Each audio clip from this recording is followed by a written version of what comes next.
Bom dia, irmãos e irmãs, né?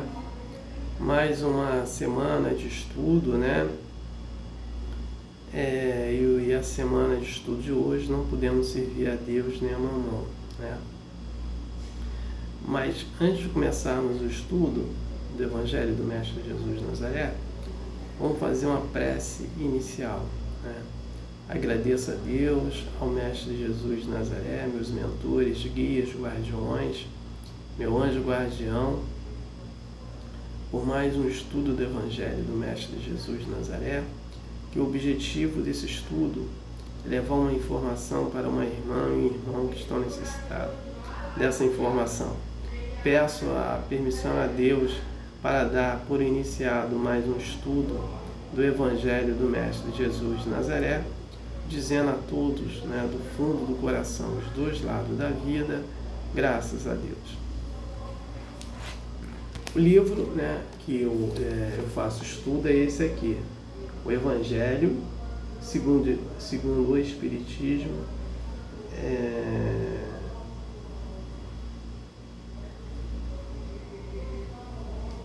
o autor Allan Kardec, né? Então, o estudo que eu faço desse livro, o Evangelho segundo o Espiritismo, tendo o autor Allan Kardec, eu faço uma leitura, né? Depois dessa leitura eu faço um pequeno comentário, depois eu faço a prece final, né? Então vamos agora à leitura. Capítulo 16. Não se pode servir a Deus e a mamão. Então vamos entender a salvação dos ricos, guardar-se da avareza, Jesus na casa de Zaqueu, parábola do mau rico, parábola dos talentos, utilidade providencial da fortuna, provas da riqueza e da miséria, desigualdade das riquezas, instruções dos espíritos, a verdadeira propriedade, emprego da fortuna, desprendimento dos bens terrestres, transmissão da fortuna. Salvação dos ricos. Item 1. Ninguém pode servir a dois senhores, porque ou odiará a um e amará ao outro, ou se afeiçoará a um e desprezará o outro. Não podeis servir ao mesmo tempo a Deus e a mamão. São Lucas 16:13. Então, um jovem se aproximou dele e lhe disse: Bom mestre, o que é preciso que eu faça para adquirir a vida eterna? Jesus lhe respondeu: Por que me chamais bom? Só Deus é bom. Se quereis entrar na vida, guardai os mandamentos. Quais mandamentos? Disse-lhe. Jesus disse-lhe: Não matareis, não cometereis adultérios, não furtareis, não direis falso testemunho, honrai vosso pai e vossa mãe, e amai o vosso próximo como a vós mesmos. O jovem respondeu: Tenho guardado todos esses mandamentos desde a minha juventude. E que me falta ainda? Jesus lhe disse: Se quereis ser perfeito, ide, vendei o que tendes e dai aos pobres, e terei um tesouro no céu. Depois vinde a me seguir.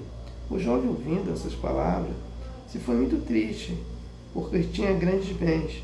E Jesus disse aos seus discípulos: Em verdade,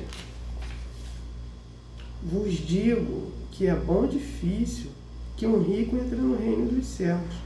Eu vos digo ainda uma vez, é mais fácil de um camelo passe pelo buraco da agulha do que um rico entre no reino dos céus. São Mateus 19, 16, 24, São Lucas 18, 18, 25. E São Marcos 10, 17, 25. Guardai-se da avareza. Item 3. Então um homem lhe disse no meio da multidão: Mestre, dizei a meu irmão que divida comigo a herança que nos coube. Mas Jesus lhe disse: Ó homem, quem me estabeleceu para vos julgar ou para fazer vossas partilhas? Depois lhe disse: tende cuidado em vos guardar de toda avareza, porque em qualquer abundância que o homem esteja, sua vida não depende dos bens que ele possui. Jesus na casa de Zaqueu. Item 4. Jesus, tendo entrado em Jericó, passava pela cidade e havia um homem chamado Zaqueu, chefe dos publicanos, muito rico, que, tendo vontade de ver Jesus para conhecer, mal podia por causa da multidão, porque ele era muito pequeno. Por isso correu à frente e subiu em um sicômoro para ver, porque ele devia passar por ali. Jesus, tendo chegado a esse lugar, olhou para cima e, tendo-o visto, lhe disse: Zaqueu, apressai-vos em descer, porque eu preciso que eu me aloje hoje em vossa casa.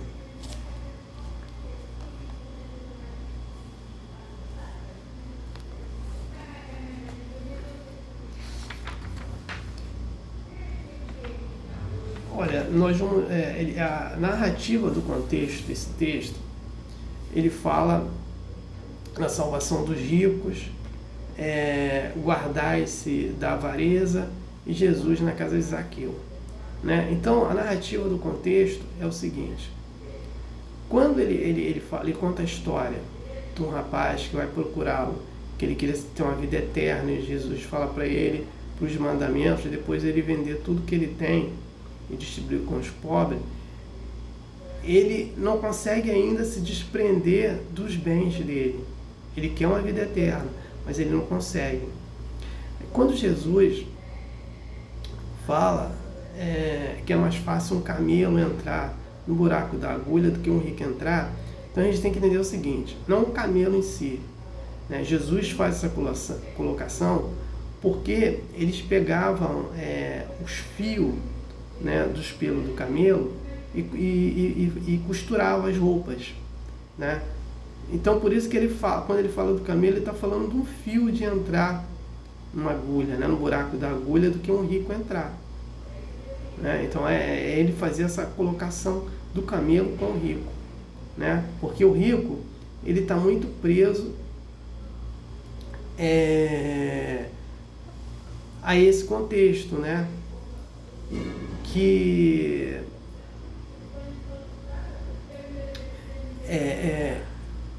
a riqueza, aos bens materiais. Então ele não consegue se desprender. E por isso que a gente não pode amar a Deus nem a mamão, né? E aí, a questão do rico é a questão assim, emblemática.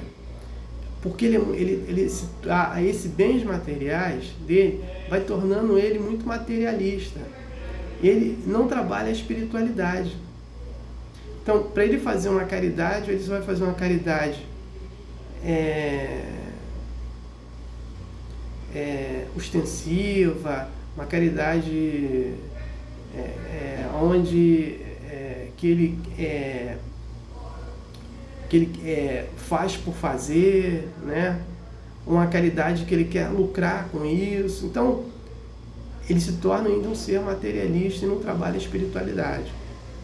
Ele não faz prece como deveria fazer, ele não faz culto do lar, ele não estuda o evangelho, então muita coisa que ele não faz.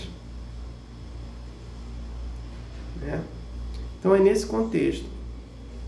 E aí ele fica guardando a avareza consigo. Né? Porque ele só pensa só nos bens, ele não quer saber do próximo. Por isso que é a avareza. E aí Jesus na casa de Zaqueu. Então, vamos entender aqui, Zaqueu, ele foi um chefe dos publicanos, tinha muito recurso, muito dinheiro, era um ser materialista, né? Quando ele sobe para ver Jesus em Jericó, Jesus está entrando, né?